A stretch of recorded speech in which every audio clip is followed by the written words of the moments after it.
So, hi, welcome to the fourth interview of God Golden Glory. Today I'm here with Franky Teran. He was a Division II basketball player with Antelope Valley and two-time All-American. So, how did you first get into basketball? I got into it when I was about 10 years old. I was just playing on the playground with my friends. Some of my closest friends were always playing it, so I kind of dove into it and just fell in love the with it. sport, yeah. Pretty much. And you're really tall, so I feel like Yeah, I got lucky. was everyone always like, "Oh, do you play basketball?" Oh yeah, I still get it to this day. It was just like, even at work, they're like, "Oh, do you still play?" I'm like, "Yeah, not really." Looking back, what do you think separates your mindset now from when you first started competing? I think now I'm just a lot more patient with the process. When I was younger, I used to just want to be great at everything, like right away. And just knowing now, I look back and I'm like, wow, all those long days, those 2 to 3 days, the weight room, everything, just started kind of like enjoying the process towards the end of my career. Just because that's what got me to where I was. Yeah. So, yeah, just enjoying the process more. Okay. If you had to describe your faith in one word, what would it be? Oh, my faith in one word, just my faith. Yeah. One of my favorite quotes is walk by faith, not by sight. Especially in athletics, I mean, there's so many obstacles that you go through, whether it's, you're burnt out mentally, physically, you're hurt. Those big games, big championship games that you just come up short and then you don't know, what's next. And for me, it was always just my faith. Whatever happened, it was God's glory. Now we move on, we get better. Can you tell me a little bit about your faith background, like how were you raised, or how you came to be? My parents were never really like the religious types. As I was playing in my basketball career, obviously there's a lot of things happening behind the scenes and all that. So I didn't have a lot of teammates that were also, they weren't really into faith. But then I had a teammate that was really, really into religion, and he was really into Christianity. He started doing Bible studies. I started going, and that really helped me in the sense of staying, focused, but also having my faith even more, I would say, growing into my faith even more. How old were you around that time? I was probably about 18. Okay. I was a senior in high school, and that's when things weren't looking too good, like from a recruiting perspective. But then, as I just kept going forward, I never quit, and that's what kind of helped me get into college. Walking onto college, I didn't even get a scholarship my first year, so I walked on, and I just kept being faithful, kept being disciplined, and then it just kind of started working out. So you were first an athlete, and then you grew in your faith more. So because you had like the before and the after, how did faith kind of change your experience with like athletics and basketball and stuff like that? I think before I wasn't as mentally strong compared to like when I did grow into my faith. And I think part of it was because I didn't really have faith, because I wanted it now. I didn't see the bigger picture. I didn't see what God was doing. And it all goes full circle. Even like towards the end of my career, I'm like, man, it really just ended like this. But now I look back to even like my full-time job now, everything that I learned from that process, being disciplined, waking up early, even on the days you don't want to do it. Just the commitment. Just the commitment and just the faith. Nice. How does your religion show up in like day-to-day training? Like I know you're not training like that anymore, but Just a bigger picture. Kind of like anything you do, there's a scripture that says, faith without work, is dead. And that's the same thing in everything you do.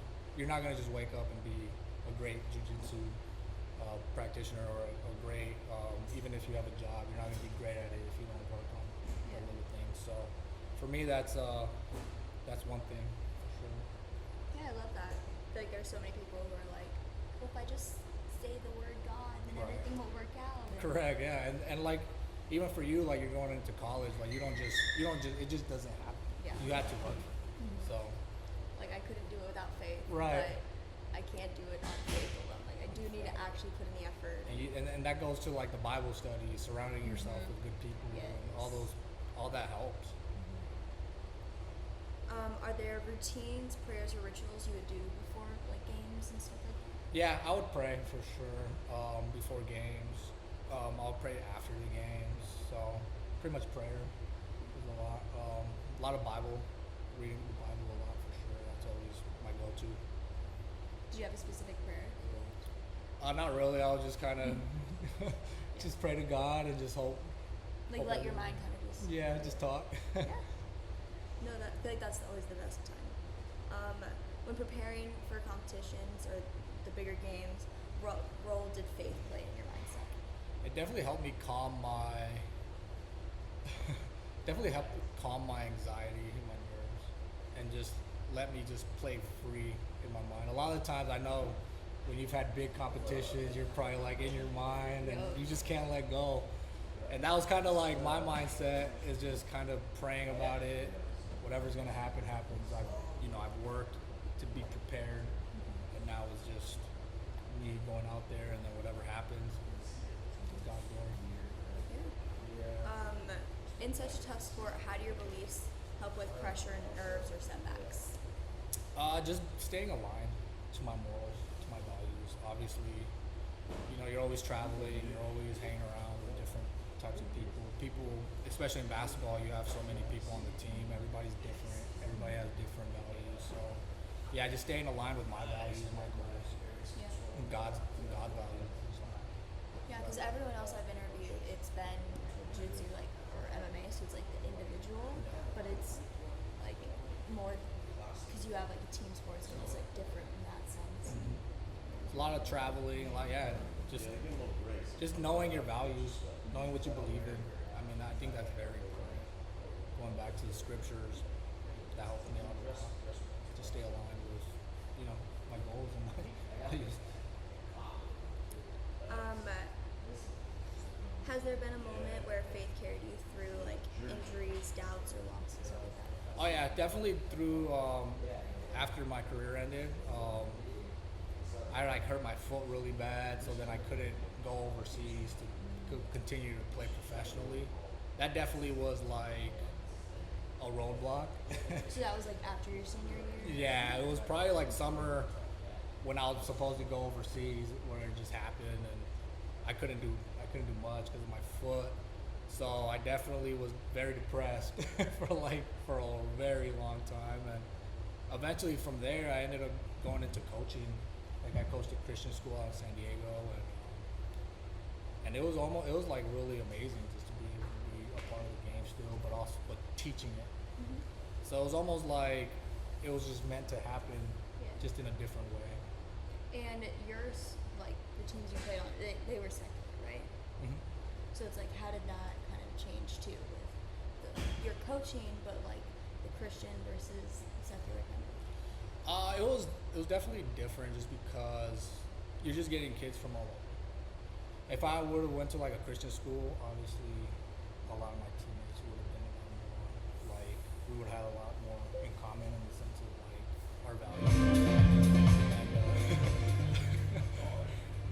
But yeah, going to a secular school definitely it was a change in the sense of those other guys, and they're great guys. Don't get me wrong, they're just different values and different goals. So sometimes it was kind of hard to like stray away from them, because I wanted to like be with them to build that chemistry, but it's also hard in the sense of like having different morals, different values, stuff like that. So yeah, it was a little different, a little difficult, but with everything we do is we gotta just always remember what we're doing, what we're here for.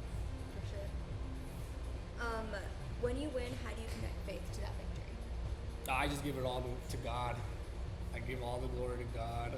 Win or lose, it's all it's written by Him. That's any award, anything. It's just I give it all to Him. How about in losses? Do your beliefs change the way you process them?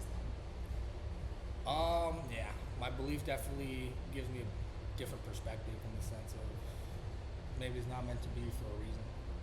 Kind of like when I told you you know, well, the goal is go D1. I didn't go D1. I went to a smaller college. So in that instance, if I would have went D1, maybe I'm not a two-time.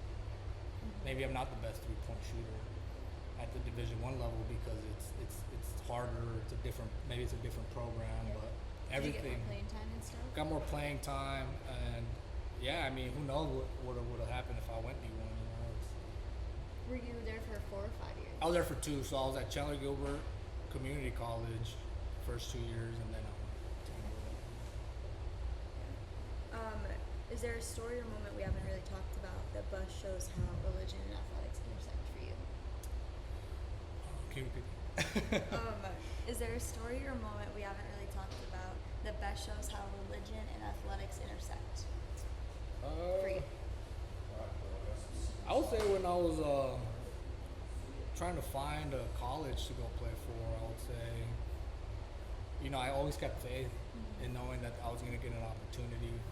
And then by the time I did get an opportunity, it was a walk-on opportunity. So it's kind of like something where it was kind of like, well, what if this doesn't pan out? Because I could like go try out for the summer, the end of this, work my ass off all summer. But the end of the summer is just, they might say, oh no, we don't want this guy. I put all my faith into it. I put all my bags, all my marbles in one bag, and I just say, you know what, I'm just gonna go as hard as I can.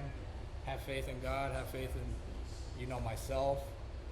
I'm gonna try. And by the end of the summer, I ended up getting a partial scholarship to play for junior college Gilbert? at Gilbert, and then from there on, I just kind of took off. Nice. Because especially like, obviously I'm coming from a jiu-jitsu standpoint where there's not really like a timeline in that same sense where it's like, obviously if you don't start as like 5 years old, you know, it's gonna be harder, but it's not the same as like when to go to college and stuff. So I feel like there are so many people who like sell their soul almost. Yeah, cool. and the Very thing nice. is, it's like you get to the college level for basketball, it turns into a business because then you got coaches, they're trying to move up, and then you got your teammates, they're trying to get scholarships. So it's very cutthroat, and it's very, the process has to happen really fast. So yeah, like I said, it's just I walk by faith, not by sight. I mean, there's guys bigger than me, there's guys more athletic than me, there's guys better than me. But somehow I always look back and I'm like, man, I must have had a lot of faith because I beat everybody, beat everybody out. So That's awesome. Well, thank you so much for doing this. Yeah, This for was sure. 4th episode of God, Gold, and Glory.